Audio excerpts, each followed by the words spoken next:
Today we're going to walk you through our wood fire barbecue grills. We've had these knocked up by Creative Refrigeration and Stainless on the Gold Coast. Kyle's going to talk to you a little bit about the makeup and how these work really for us. All right, so basically these were designed for pure efficiency. The big thing for us was space was an issue, so we really wanted to be able to have something that is fully collapsible, fully packs down, and is basically like a flat pack thing you can pack up and pack away, something like you get from IKEA, which is really, really cool, but not in relation at all. So these things will actually break down in every single facet, which is really, really cool.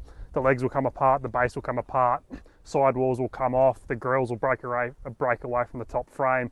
All these grills here are fully interchangeable, which is awesome.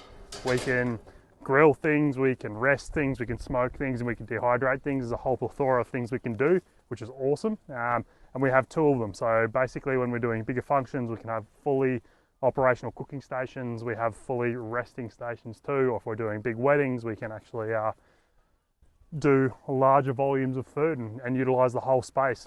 Big thing for us was that we really wanted to have a roaming style efficient kitchen, but without it being a kitchen. So we can take this anywhere, we can do anything and be as efficient and refined as possible. What this also allows us to do is rock up and cook over this open wood fire, but without leaving any trace of us being there as well. So completely mobile and completely untraced.